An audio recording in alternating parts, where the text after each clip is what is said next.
Oh my goodness gracious. What a morning. I wasn't ready to get started yet. I know. I love starting fire like that. Woo! What is up, everybody? Never mind. Welcome back. Welcome. Heather's back on the show again. My once monthly appearance. Ka-chow. Love it. Yes. Christian was here, but then he had to run for a buyer appointment. I'm telling you, the market is heating up.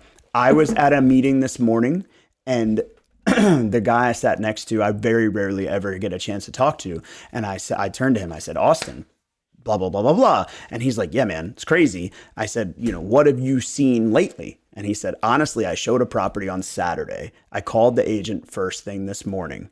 He's in receipt of multiple offers. I said, oh, wow, that's awesome. He says, yeah, when we submitted our offer, we were one of 7 Saturday. Called him this morning, 41 offers. Holy cow. I said, what property is this? Like, what generates that? So he told me the address. I pulled it up, and it was a little, a very nice home. Pretty traditional, looked like maybe early 90s construction. Didn't look like anything blowing me away. What 10 area? window, Ellicott City. Okay. Howard County side. Heard. But like a 10 window colonial, nothing fancy, 2-car garage, cool. And I'm flipping through the photos and I'm like, oh wow, it actually had a really beautiful family room, open concept, but it was dated. Listed for $778. 40 offers. And I said, well, out of curiosity, what was your offer? And he goes, we offered $825 with no contingencies, just an appraisal. My clients are putting down 20%. They guaranteed the appraisal $25,000. And he's like, I don't know if we're going to win it. That's the kind of market we're in. And people are over here like, I'm going to wait until the interest rate falls. Like, what people don't understand is this is still what we would consider a historically low rate. Yeah. It's not. And I understand that. And that's misleading. But when you look back across the market, you see that the last time we had 6% was in the 90s, right? And then it went down as we approached into the early 2000s. It went up a little bit, and then the market crashed. It went down. And then as it approached 4.5% or 5%, COVID happened and it went down. So like we're still aggressively low in today's market. And for people that are looking to buy or sell that might not have in the last 12 months, they're coming out. Yeah. I mean, the statistics are that 34% increase of mortgage loan applications over the same period of time last year. That's insane. And we're 5 weeks into the year. Doing good. And it's a leap year, so we get an extra day this year. Ciao. I noticed that while setting a month from today to do last week. I was like, it's the 31st. It's just the 29th. I'm so confused. It was great. We're just going to skip over that. Yep. We're not going to talk about that. Anyway, so last weekend we had the trolley tour, which if you guys don't know, here in Baltimore, we have a lot of grant programs supporting first-time home buyers and move-up buyers alike, especially incentivizing people to move to Baltimore City. Mm-hmm. And Live Baltimore is a nonprofit organization that gives away, is it 20 or 25? I think it's 20. I think it's 20 grants 2 weeks following the trolley tour. They do this 3 times a year. There were 1,800 home buyers that registered for the trolley tour. We had a great turnout for sure. It was crazy, more than we've ever had in years past. Yeah. And it was good weather. It was just a positive spin on it. I don't know.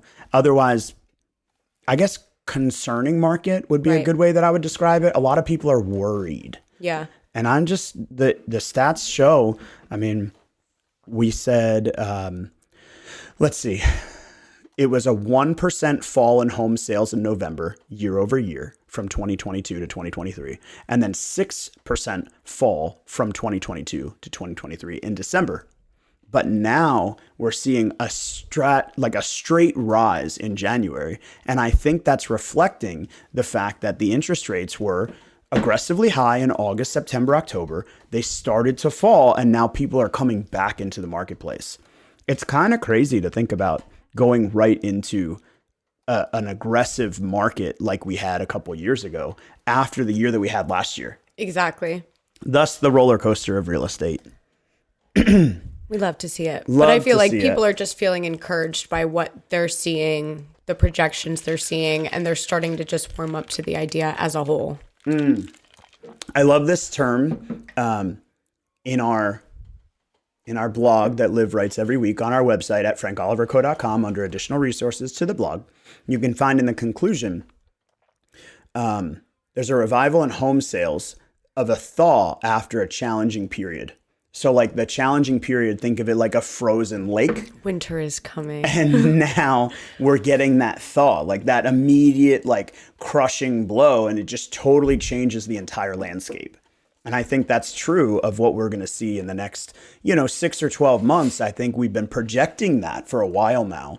We're going to see 2 interest rate decreases from the Fed. We're going to see a lot of stability in the market, a lot of home sellers that have been thinking about it for a long time that might not have had the means or the capacity, a lot of life change that's happened since COVID. There's a lot of reasons for people to be entering into the market where they weren't previously. How do you think that like inventory is going to do over the year? I think that let's say inventory and absorption rate, because there's a differentiation. Okay, so, can you define absorption rate? Oh, he's trying to stick me with this one. It's divided by it's the number of homes that are currently on the market divided by how long it takes them to go, how many days on market they are. No, close. A simple way to say it would be, if no more houses came to the market, how long would it take for all of the buyers to swallow up the inventory? Mm-hmm. The absorption rate also indicates a buyer's market versus a seller's market. And so if we have a 1.4 months of supply, right, which means that in 1.4 months, the properties in the market would all be sold because of the buyers that are out here looking for opportunity, versus 9.7 months of supply. Well, obviously less means more of a seller's market and more means more of a buyer's market. Mm-hmm. The balance nationally is considered to be about 5 months. 5 months is the balanced market, 4 to 5 months.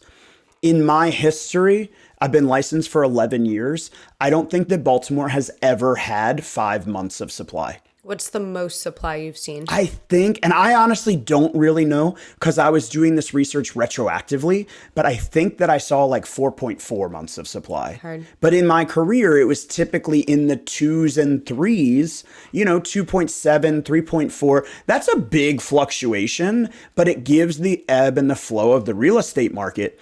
It also goes to prove how many people are coming into our market. And I don't mean people moving from San Diego to Baltimore. That's just not happening. But what is happening is there are investors looking to buy. There are first-time homeowners looking to buy. A lot of people are transitioning from a generational renter. Yeah. My parents rented, my grandparents rented. We've always lived on this block, to I'm moving out of the neighborhood and I'm being the first person in my family to buy a home. Right? So that counts towards our absorption rate, is those people that are coming into the market that previously weren't there. Yeah. And so I think in Baltimore, what I have always considered as quote unquote a balanced market was more like 3 or 3.5 months of supply. And we haven't seen that in 5 years. Even in 2019, we were talking about rising interest rates hedging the months of supply that we had.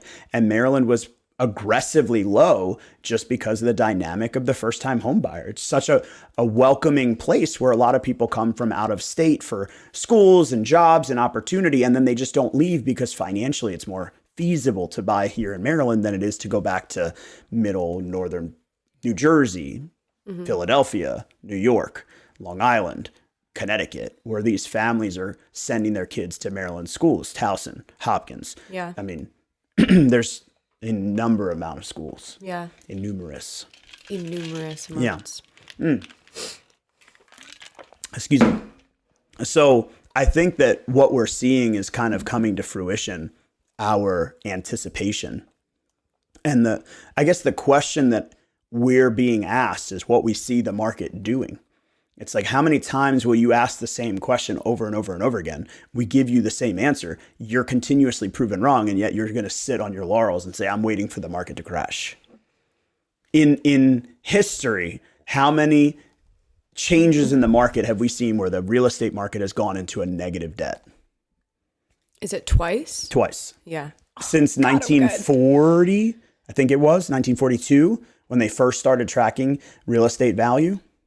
And it was something like once in the 90s for a year or two. And then 2008, 9, 10, and 11, it was a real estate downfall. Or maybe it was 8, 9, 10, I think it was.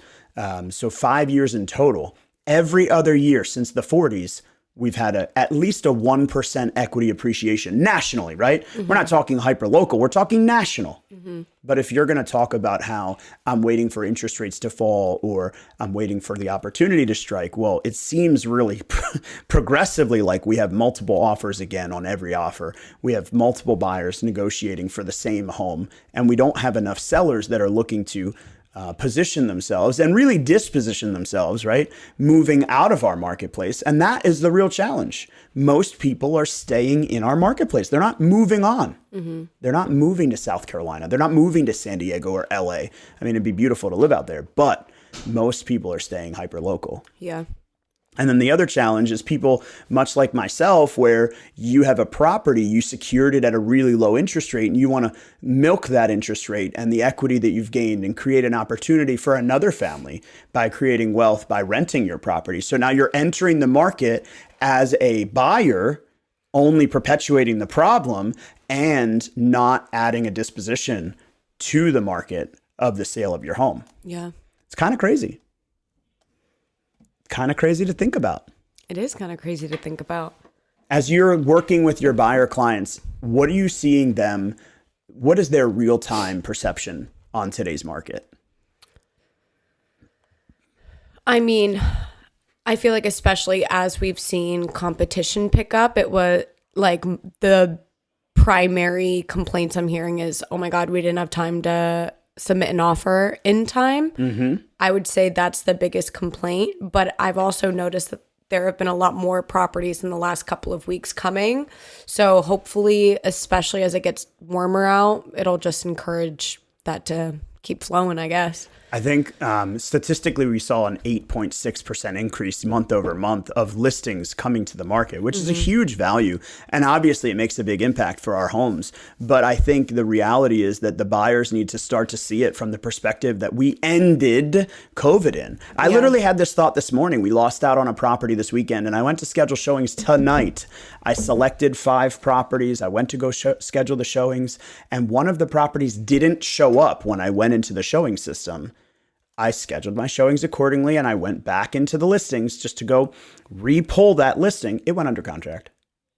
It's like we're not in a position where we have the luxury of showing property Monday, Tuesday, Wednesday. It's Thursday, Friday, Saturday, offer in by Saturday night. Yep. Or you're losing. I was in a condo this past weekend at 2 p.m. on the second day that it was listed. And as I walked out, they were already under contract. The condo was. The condo was under not contract. Your client. No. Damn. I got so excited. Well, I think that the reality is that Real time get to watch Mike make this. Instagram boomerang. Instaworld is happening. The reality is that if your buyer's walking in the door and they're not fully pre-approved, they're just setting themselves up for failure. Yeah. I've been of this mentality for years that buyers deserve the opportunity to feel the market and understand it and not rush through the process. And I believe that. I want them to do that. I went out with the buyer this weekend. They honed in their search. They found the one that they wanted. They loved it. They loved it. They loved it. Well, there's 7 offers today. It's $20,000 over list price and maybe more. And they, by the way, also need some grant program or closing cost assistance to get them to the finish line. It's like, guys, you need to get yourselves into a position to make this happen. We can do it, but we need to be 100% prepared before we walk in the door. Yeah. We can't be out here just pretending like it's for fun for 6 months. Yeah. So I think the biggest challenge that people have is the speed and ferocity that's coming, not the capacity that they have to purchase. I can think of a seller, even someone that I've been working with for a long time, and he just hasn't taken the initiative to get his home on the market. And what ended up happening? Another property sold in the community for even more than what we thought his was worth. So now he feels like his property is worth more money. And it very well may, but remember, each property, each time, each market is significantly different. Perhaps that property sold for more because it was bought as a part of a 1031 exchange. End of the year always generates a little bit more buzz because investors have to get their property, their asset invested before tax season. So it's just a matter of, you can't look on the outside and say, oh, that's what I'm going to do. You have to build your portfolio and take the necessary steps to make sure that you're maximizing your productivity, whether you're on the buy side or the sell side. I would agree. I think the challenge that we're going to have in this spring market is really getting people to feel and understand the educational piece to make sure that they see that as homes are going up in the community, it's building value for them. They might not be able to buy that house just yet, but if they buy this house, they can catapult their value by allowing other homes in the community to continue to surge in pricing. They can even sell in a year or two, dare we say, go back to that, where we buy today for $270, sell tomorrow for $297, and oh, by the way, all that equity becomes down payment and closing costs for our next property. Yeah. So there's a lot of opportunity. I'm very excited for 2024. Same here. Same here. Super simple today with Heather.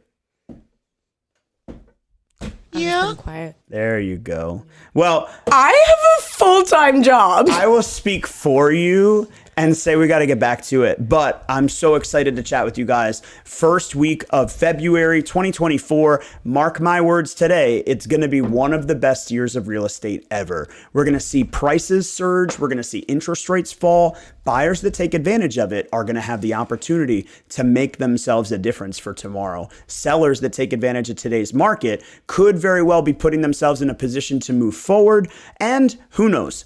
Market in 2025 might be that strong as well. But for right now, we've got a lot of Q1 still left to show. If you guys ever need anything, you know where to reach me. You can get me on Instagram at michael.frank___, or you could go onto our website at frankoliverco.com, and you can always reach me there. You can find me on Instagram. It's Heather Kelley 230. Don't post a lot, but you can always find me there. YOLO. Talk to you soon.